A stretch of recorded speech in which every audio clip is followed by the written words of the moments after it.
Hi everybody, AJ Hodel, CEO and founder of the Athletic Scholarship Corporation here at the Be On Air Studios in the beautiful Cleveland, Ohio at Ohio Media School, Cleveland campus. Thank you guys for letting us use the facility. Today I have a friend, also worked together a few years on some couple clients, a couple are in the NFL right now. John Hutch, we call him, over at Hutch Sports. Good to see you. Good to see you. As usual, man. Yeah. You're awake now, right? Yeah. All right, we're ready to roll. So tell everybody a little bit about what you're doing these days and what you bring to the table as far as training goes. Just doing a lot of speed work right now, especially on the treadmill. A lot of team work, working with the Medina Highland basketball team, also working with the Medina varsity basketball team. Okay, so we met through, if I remember right, Jim Ballard, who was a friend of mine, Hall of Fame quarterback, college guy, played the NFL, said you got to check this guy out, he's the real deal. So I'm always about delivering great content, and by the way, if you want to check any time weekly, our show's content will be posted at athleticscholarshipcorp.com. Again, that's athleticscholarshipcorp.com. You can go to our social accounts and find these feeds live or post. But we met. You had some clients that needed help with recruiting. That's what I tend to be okay at, getting kids placed in college. Awesome. But you train them, and we traded some clients, and here we are today talking about growing our business mutually. So you've got, let's talk about the training has changed so much, the technology. I know in the 90s when I played, it was lift. It was like 3 core lifts. It was deadlift, clean, and squat, and that was it. Right. And that's what they kind of tested us on. But if you could talk about the evolution of training or what you're seeing, I mean, especially the treadmill. My wife and I were up at your facility. Right. Beautiful, by the way. Yeah. And you got this crazy treadmill, and I'm not getting on it. But what does it entail? The technology. What's awesome about the treadmill, and the inventor is Tony Biliani, a good friend of mine, and also my teacher. But what's awesome about the shred, it's not a traditional treadmill is where you set a speed saying 8 miles per hour and you're trying to keep up with something.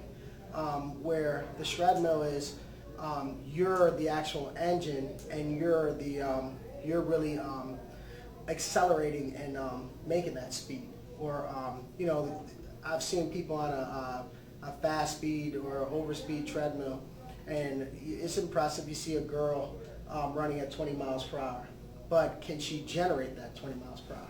And that's what the treadmill does. Is it's an awesome tool which allows us not only to run on a flat surface, but we can go from an incline from 0% to 30%. We can also add over 500 pounds resistance to the belt, which is working on acceleration. And we can do all different type of things, back pedals, shuffles, all type of stuff. It's an amazing tool. Do you think, and I have my own opinion, so the treadmill's kind of kinetic, right? Right. It's not where I get on there and hold on the rails and run as fast as I can and hopefully don't trip and fall. I mean, I've seen the 360s with Steve Hyden down here in Independence, work with him. 360 treadmills, I've seen it all. I mean, $50,000 treadmills. The equipment is getting unbelievable. But I think part of it is, do you think some of the technology is getting insane? I mean, on my side in recruiting, the applications, like measuring, I just did an event with Josh Cribbs in December, and we tested and got all the lasers, and that's great, but can they play football? Can they do a football movement? And then you look at these applications, like in baseball, is that testing technology? Measures bat swing, velocity, arc, all these crazy things, and do you think it's getting a little out of hand, or do you really like it? I mean, I kind of like it in a sense because I think that people are starting to push the envelope of getting the athlete better. I don't know if all of it. Like, I was down at Ohio State, and I spent a lot of time with Mickey and over a weekend, and I seen some things that would totally blow people away. Yeah. Attaching GPS systems to the athlete, measuring their lateral speed, measuring lateral speed. I mean, measuring if they're thirsty or not, their hydration. So it's that advanced. Things are way more advanced than people think they are. I mean, that GPS is probably so you know where they're at. It's unreal. They probably can track them, on the campus. Yeah, the one cat got his stock value dropped $3 or $4 million, and you just got to watch what you're doing. I guess that's a whole nother show. That's coming next. Yeah. So let's talk about parents that are listening, and we'll talk about high school coaches in a minute. A lot of the audience that we draw is high school athletes, and I see a lot of kids that are on iPads or they're not out training and they're talking about I'm D1 bound. I mean, that's everybody is I'm going to play D1 until they get smacked in the mouth and they're not playing D1. Right. So what's your best advice to the parent or a student athlete about, maybe they're not here, but they want to be here? What's your best advice on training? My best advice is that I think a lot of kids in this day and age, like when we were playing football, it's a lot different. And I think kids really need to work on their speed, also their strength. I think that if you're not doing extra stuff now, that you're going to be run over. It's that competitive right now where all these kids are working, and you just got to be working really hard and doing the right things. You train more than, I know your son plays football at one of the top schools in the country right now, but you train soccer players. I mean, I've had guys come to you that I'm like, hey, you've got to do these things, and I promise you, stay with the process, trust the process, stay with the plan. And I've seen kids that go to like 4.4 speed, and I'm in shock. And it's in them. And we talked about this off record yesterday when we talked to each other yesterday on Sunday. It's like you can measure a 40 time, you can measure a core lift. They say you can't measure heart, and then what did I say? You said you can't measure what? I think hard work. And crazy. Crazy.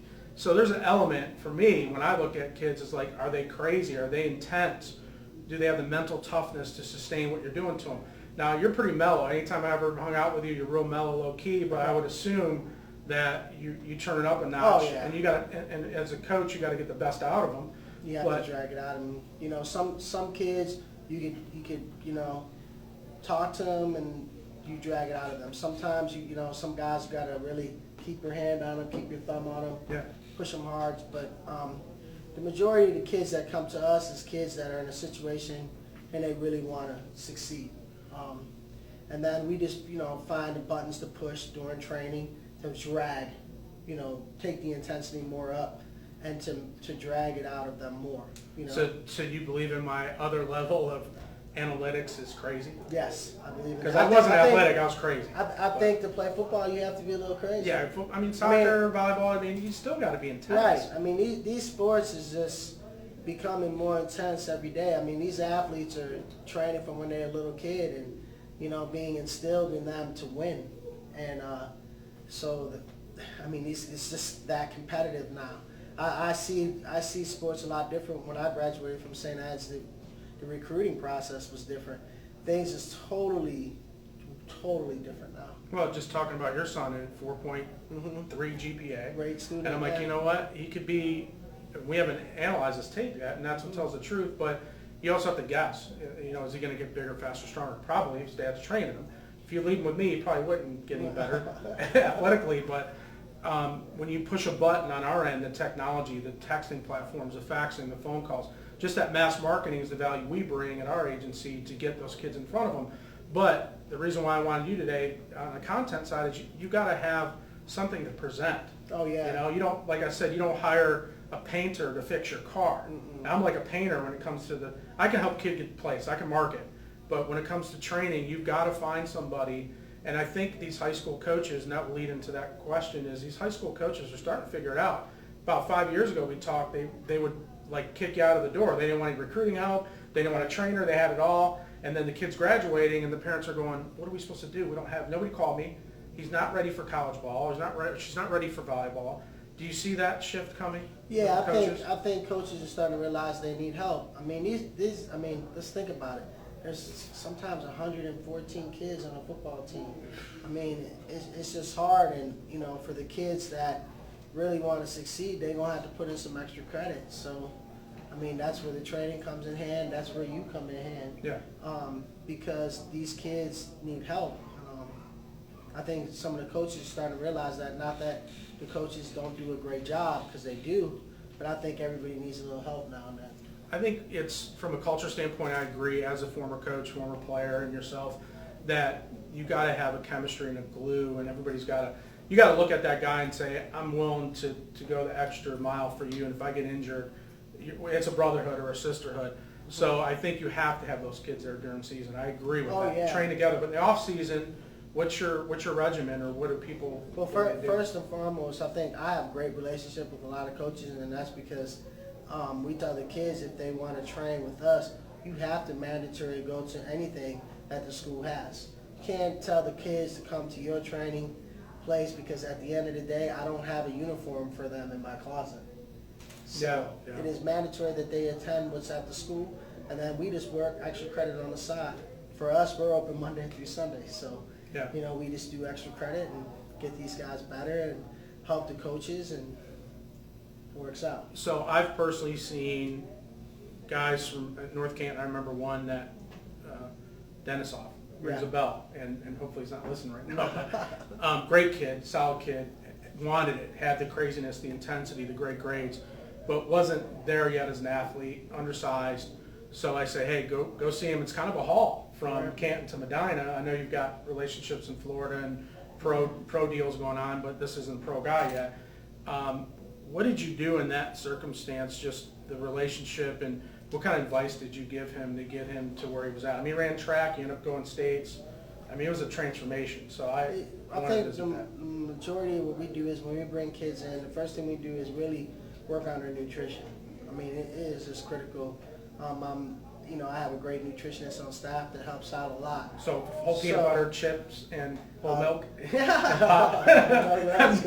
You wouldn't know. But no, we push a lot of protein and things like that, and teaching the athlete how to eat protein also, not just drinking protein drinks, but how to eat properly. Mm-hmm. And once we get that, that's like 95% of it. Then what we do is focus on work ethic, creating a work ethic, teaching these guys how to work. And a lot of high school kids want to come in and work. We say the sexy parts, Yeah. The abs and the buys, and nobody wants to work the legs. Well, they used to say buys for beaches, tries are for trenches, so we got yelled at if we did biceps. But so they don't. Do you see the kids that are just they kind of duck in 2 days a week, and then you got the people that grind? What's the correlation of success onto the next level? Well, you see it directly. Right. For us, these athletes, when their parents sign them up with us, it's mandatory that they're in the gym 4 days a week. So it's not a joke. So they're being committed to something, and they have to commit. So it's our place is not like a lot of training places. If your kid misses, we're calling. You call the parents? Oh yeah, because it's the parents are putting money on the line. They expect a certain result, and we all have to work together. I can't control what their young man or young lady eats after training, so we have to work together, especially with the nutritionist, to make sure they're eating properly, so that we do, that we're getting the results that they expect. So like in my business, this isn't for everybody. No. Like, don't waste your money if you're not going to ride it with me. I tell my clients that if you're not going to do this with me, I can do the heavy lifting, but if you don't respond to questionnaires or you don't interview well, respectful to a coach, and you can't speak as a student athlete to a coach and say, this is what I bring to the table to your program, if you can't speak out like that, you're probably not going to get your deal. No. So for you, you're the same way. Like, you want results, and that speaks to your credibility. Yeah, I mean, it's the same thing. Let's talk about like a Mason Schreck, for instance. I've trained this young man since he was in 8th grade. Me and the guy that you sent to me, and the dad said he's going to be a quarterback, and I said he'll be a tight end, and he's a tight end in the NFL. And he worked just out. Like Kelsey, the same deal. Yeah, he worked out. Great kid, athlete, freak athlete, right? Right.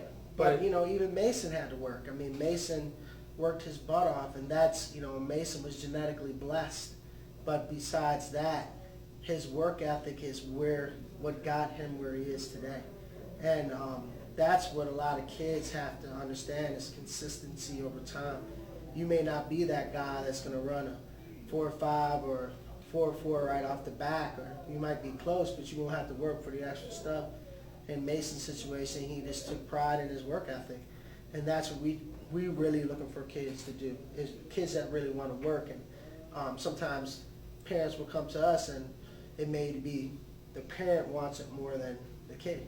That happens a lot. That happens a lot. So you have to make sure that the kid wants it more than the parent. And the parent is there to support the young man or young lady, and then everything gets done perfect. So let's talk about, I go back to Mason since we have a mutual ground with him. Maturity, I saw a big shift. And I read some posts that he sends you, he genuinely loves you. I mean, you're like a family member now, where we don't have that relationship because it was more like push buttons, market him, get him out. And I dealt with the attrition of his dad was, he's a quarterback, and I'm going, hey, just be ready. Because coaches do, some of them do lie. It happens a lot. You show up, I mean, that same thing happened to Travis Kelce. He's one of the best tight ends in the league right now. His dad and I talked, and they said, Cincinnati's offering, he's going to be a tight end, or he's going to be a quarterback. I said, no, he's not. He's going to have an 80 number, I promise you. Those coaches know what they're doing. They get paid millions of dollars to do that job. So sometimes they may tell you one thing and then you find out it's another. Think about what his dad would think right now in this conversation. You know what I mean? I mean, the guy's one of the best in the league right now. Yeah. And it's not, I mean, money is money. It's business. Sports is business. It's a huge business. But I'm sure he's happy with the outcome. Yeah. Both boys are playing. He's got 2 sons in the league. So, and they train their tails off. Right. So Mason's dealing with an injury. Right. So you deal with, that's another segment is recovery. You deal with that. I mean, how crucial, I see the pot, is that your pot or is it the doctors they go to? No, that's actually Mary's, Mary and Synergy over in the west side in Berea. So it's chirotherapy? Yeah, we do cryotherapy in Fairlawn. Also, we do cryotherapy in Berea. Mary has a pod, but we really believe in recovery just as much as we believe in us working hard. So for our athletes, it's mandatory they do yoga. We have cryotherapy. I'm thankful to have a relationship with Cryotherapy Plus in Fairlawn. So we have a lot of people that we depend on that helps our athletes, like Dr. Tim, a great physical therapist, and beside, he does needling and all type of different stuff to help the athletes. So it's, for us, it's about being a well-rounded program and trying to offer as many services as possible. So what's your advice to the student athlete that, I always say kids don't pick their circumstances. They don't have the liquidity to hire somebody. I know your time's your money, just like you have to pay insurance, bills, gym, all that technology. Right. I mean, that treadmill that my wife and I came in and saw, that's big money for that treadmill. Right. And it's not sexy. It looks like something out of the Roman Greek times. You're like, get on. I'm like, no, I'm not. Right. Like, because I knew I was going to blow something. But so what's your best advice to the kid listening or watching this video that is sitting there like, I just don't have the resources? Like, what are some of the training? Like, is it still stairs and run the 100 and run ladders? Yeah, I mean, it's really the basic things. But like for us, we just make it more. I mean, our speed classes are affordable, things like that, because you have group. Right, and for us is we just want to help as many kids as we can. I want to touch as many kids as I can.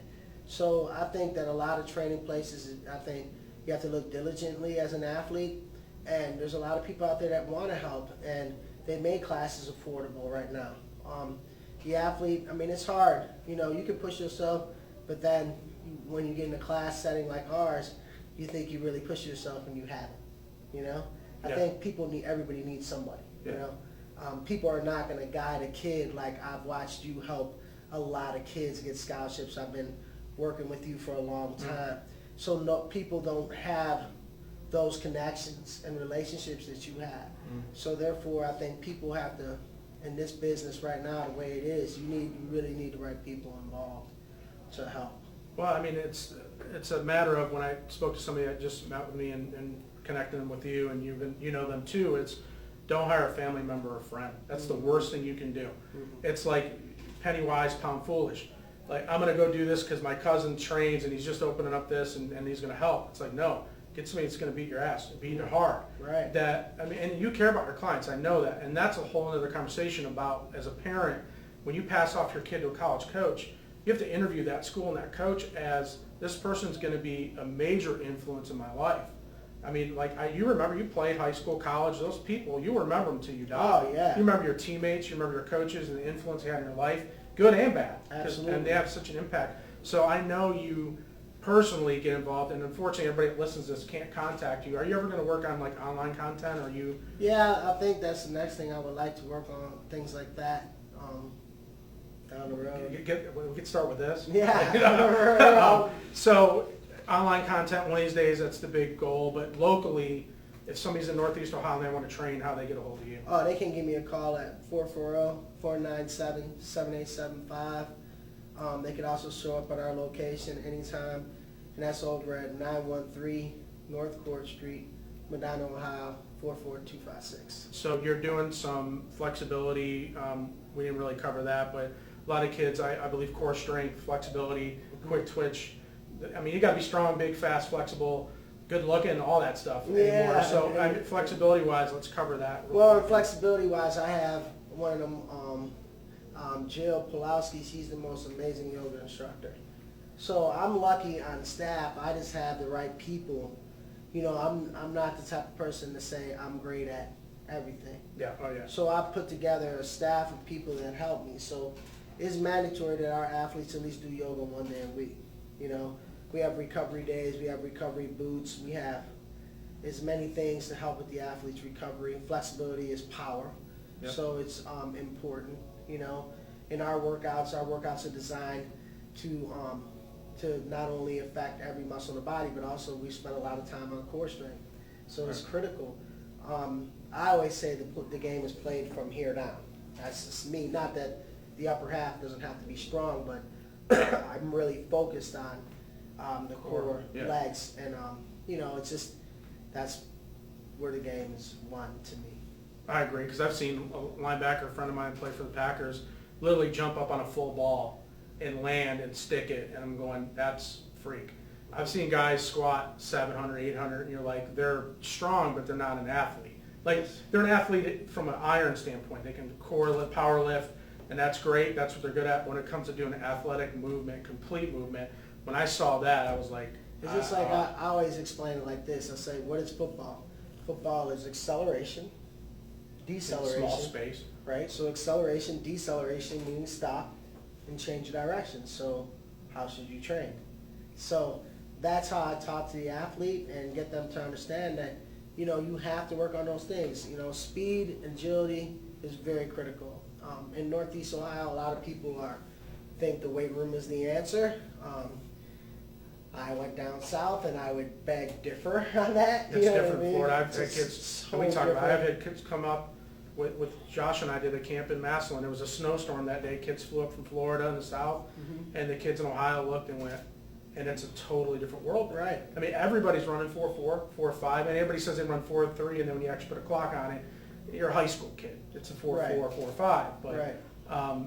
so yeah, it's a different world out there, and it all leads to training. And right now, the way sports are going, it's not always about 6'5" being the biggest. I mean, that helps. That gets you on the map. But at the end of the day, they're looking at film, athletic ability, movement, testing. I mean, they have so many matrices now in tests that, I mean, when you went down in Florida and saw the NFL guys, worked with them. I mean, what'd you see there? It's crazy. I mean, my son went down this year and he was blown away. He was absolutely, you know, Tony, I got to thank Tony again, just for making it happen. It just opened his eyes, you know, to your point, high school kid to say I run a 4.3. My son's like, no you don't, because he knows what a 4.3 looks like on a laser. Yeah. I mean laser, not handheld. So just from, you know, that experience alone and just seeing what it really looks like at high speeds and what these freakish college athletes look like and how hard you have to work to get to that level. That's a whole nother conversation. So, you know, I just think like, you know, the game is changing dramatically. The athletes are training dramatically. They're only getting bigger and faster, more so faster than anything. I mean, I see girls soccer players at Medina. They've got a win streak. A friend of mine coaches there. Went to high school with them, and they're at like 44 wins straight or something. Oh, yeah. Crazy. And then I'm looking at the pictures he posts. I'm like, these girls are specimens. Yes. They're We not gotta little talk soft about little them. girlies. They're, Hopefully you're talking about our girls. So. I think you train a couple of them. I'm not sure, but a couple things I always ask in closing when I sit down with anybody is championship moments for you. What do you remember looking back, maybe as a high school student athlete or going to Toledo or college? That was a championship moment for you that you're like, wow, this is, I worked for it, it's my moment. I think that the recent moment of Mason, that was probably an awesome moment to hear his name and to hear him get drafted. But you got other guys, right? Yeah. What makes that one different? Well, Mason was real close to me. You know, I love it. He's a great family. But Mason was like, you know, almost like a son to me. Like, our relationship was real close where we was training, and I always said that somebody out of here is going to be a pro. And I always used to tell his dad that one day he's going to be in the NFL. And that was like, I believed it. Yeah. You know, and certain kids that you get a hold of and you work with, you start to see it, and then pretty soon you start to visualize it. And there came times where I said to myself that I really believe this is going to happen. And when it happened, you know, it was like, oh my God. And the next thing is I got another one. So for you, when they come through and they're already pro, because I know there's a lot of guys that come through, Right. they're injured, they want to do shred mill. I saw some videos of guys from the Browns coming through. Right. That's cool. Yeah. You know, it's like, yeah, I love sports, I love football. It's nice to see you come on and train.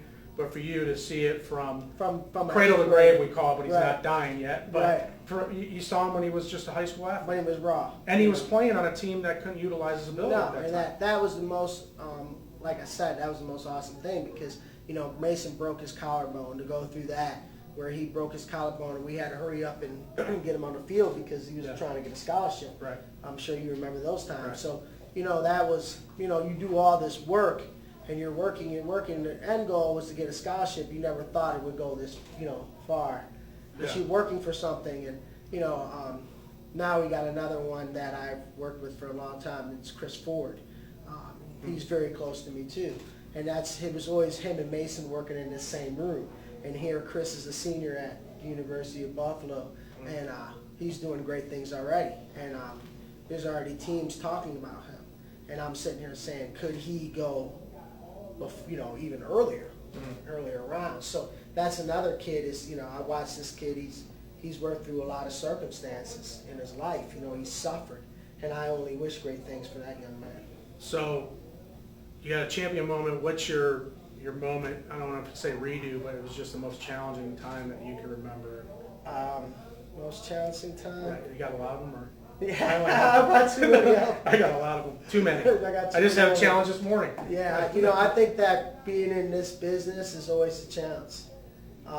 Is it because people in the high school ranking, I think at college and pro, they get it because the mental is there. Right. They get it that I've got to invest everything I can. You look at Harrison, he's a perfect example. This guy spends like hundreds of thousands of dollars on his body in a year just to play another year. Right. So people don't digest that at the high school level, and a lot of high school coaches.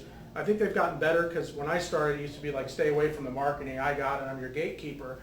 And then here we had a few really key schools embrace what I'm doing, and it put us on the map. And we had Massillon, we had Eds, we had Ignatius, we had guys bring us in to speak, and it's like, okay, they get it.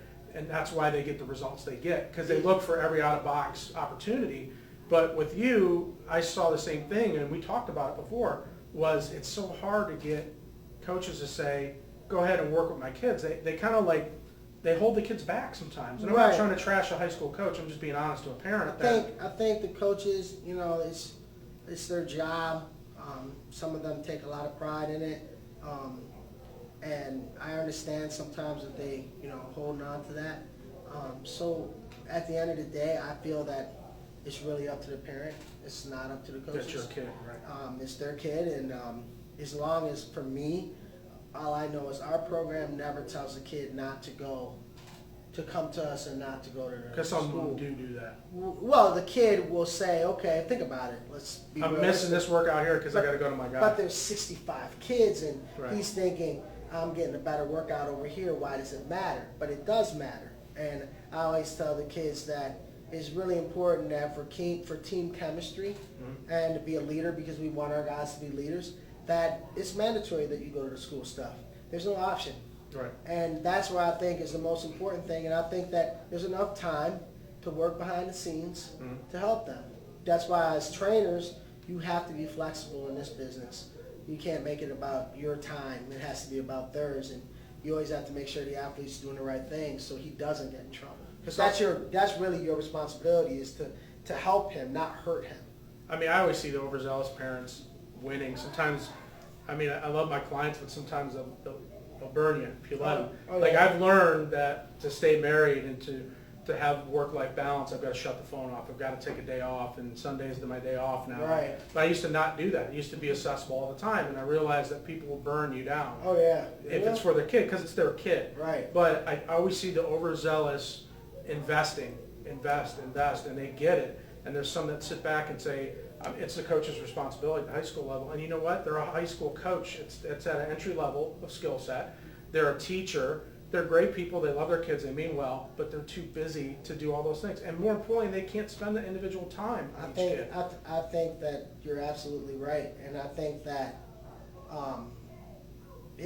I just think it takes a village to help these kids, to be honest with you. Especially today.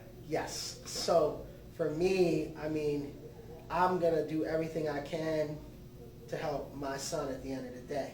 So I'm going to put the right people in his life, like you. Right. I'm going to, you know, help his recruiting process. I mean, St. Ed's, I graduated from St. Ed's. St. Ed's is an amazing school. Unbelievable, the things that they do for the athletes. I mean, there's one day there's several Division I schools there. So this school is doing everything they can, but still at the end of the day, as a parent, you still got to have your hand in that cookie jar. Extra, right. And you're going to go that extra mile because both of us know how hard that process is. And you want to give your kid the best opportunity. So how'd you break, because I have my own interesting story, how I broke into high school and got a contract, and that put us on the map. We're the only people in the country. ESPN came over, did an interview, and they were like, how in the heck did you get a high school to pay you to do this?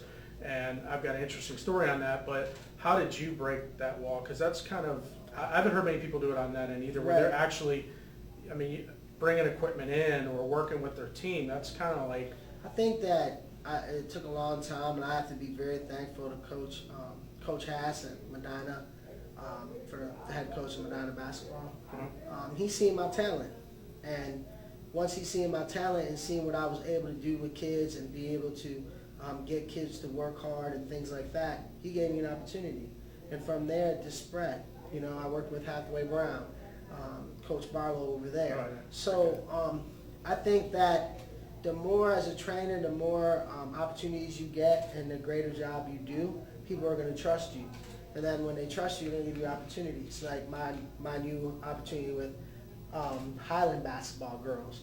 That's a huge opportunity. I'm very excited about that. Right. And it, like I said, I think it just takes time. Yeah, and it's interesting, I mean, just to break through that. And for us, it was kind of like a conflict situation. I was at a signing period with a dad that we helped last minute and dealt with a lot of politics, because there's politics at every school. And we can talk about that. We'll do that next week. But there's politics, and there's attrition, and there's attitudes, and there's so much to get through for these young kids. And I think the training gives them such a mental balance. And that mental game is so important. I started with industrial psychology, and I went to college, and I switched to clinical. And then I took a class called sports psychology, and I'm like, they really have this? And I found out that all these top NFL, NBA teams are hiring a sports psychologist. And what they were teaching, we actually had one coming to our college. You lay down in bed and you think about and envision yourself doing that play and doing the right movement and doing the right things at the right time, and you're successful. And I'm like, this is crazy. So I started doing it, and then everything started coming easier, where I didn't have to, muscle memory. Does that make sense to you? Yeah, I totally believe in that, because when I had a gift like that when I was young, it was almost like I was able to see the play before it happened. I would that's react, called vision, yeah. and I would say, like, it's almost like I would dream of it. Yeah, it's almost like that. And I think for me, it was just I loved the game that much. Yeah. And I think like there's other kids out there that probably have this most similar gift. And I think kids nowadays don't play sports like. I mean, we used to play football every day. We didn't care if it was a game or not. Recess. Yeah, we Sunday. didn't. There'd be blood everywhere. Right. Yeah. You know, it was just we loved the game of football. So you look at a playground now, it's not there. No pickup games. So I think that we need to get back to those things. You know. Yeah, get them out of the house and all that stuff. So final thing here, and tough question. If you were, last piece of paper you could leave behind and your advice in the world before you leave this earth, what would be your advice on one sheet of paper? I would say hard work pays off. That's like one sentence. Is that good enough? It's good enough. And the reason I would say that is because I think a lot of kids, like, I could use my son for an example. Imagine working hard and then not playing. Okay? So here he is, a junior at St. Ed's. Started as a freshman, started as a sophomore, and now he's hit that wall, of I'm not getting the reps I deserve. It's difficult. And I went back, he's been frustrated, and I went back to him telling him, listen, the harder you work, the luckier you get. You have to keep working hard, and if you do that, something's going to happen. And, he's constantly, he's waking up at 5:30 in the morning. More than anything, I'm proud of my son for his drive, his, not giving up, moving forward. And I think that a lot of kids need to get into that, not giving up and understanding it's going to pay off. It's not if, it's when. Well, it's because everybody sensationalizes, especially in the media, all the success stories. And I think what's really cool now, especially with social media and a lot of the athletes, they're starting to share those failures and how many times it took me falling on my face to get there. Yeah. Because recruiting, one of the biggest problems I see in dealing with coaches, even on my end, is when a parent hires me, I want to do the best job. But we all have to be realistic. I think you have these dreams, they should be super high, because if you get halfway there, you've reached the stars, is what I tell them. But I also have to tell you, just like you said in the beginning, I don't have the uniform in the locker. I tell my clients, I don't have a check that I can sign. I'm not the head coach of Ohio State that says, here you go, here's your scholarly. I can't do it. Right. So all I can do is align you and prepare you, and part of that process is plan B. If you get hurt, you know, we've seen it. Right. Guys are up here on the board and then they fall off and nobody's calling them, nobody has any love for you because you're hurt. So I think the kids need to realize that it's tough. I mean, it's a hard road all the way. And they see all the glamour and the one-handed catches and all that. They don't see all the drops. Nope. You know, so. And the times of the yelling at get back up and do it again, or, you know. They do that now? I thought the parents get mad and say. I don't care. Not our place. Well, I mean, I don't know if we should be saying that live. I don't care. Well, it is what it is. You know, for us, parents yelling, saying you yell at my kid. I'm like, really? I used to get hit in the head. Hey, don't sign them up for our place then, because if a kid makes a mistake, we're gonna get on him. We're gonna yell at him. We're gonna demand excellence from him. We're gonna make him do it over again until he understands. You sure you want to send the kids? She said yes.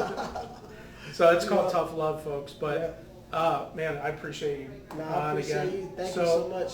I know people will see this later after the live. We'll repurpose it, but they got your contact details. They can come by. I know a lot of my guys and girls I send by, and you kind of test them out and kind of do evaluation, and then they end up staying. And I don't know what you do, but I never heard a complaint. So. No, we just work hard and be on time, start them on time, and do a great job. So. Yeah, I know they can't miss because I've heard about that. No, we don't before. let them miss. No. I've heard that actually from somebody. You got to be hard on them and want consistency. Or they won't show up, and then your whole plan will be.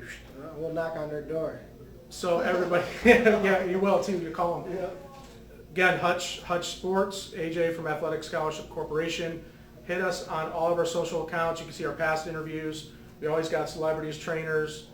Sometimes we're going to do some crazy stuff. And then next week I got something crazy going on. I'll send you it so you can watch it. But athleticscholarshipcorp.com, and also in the description of the video has all our social accounts and how to get hold of us. Thanks, everybody. Yep. Thank you.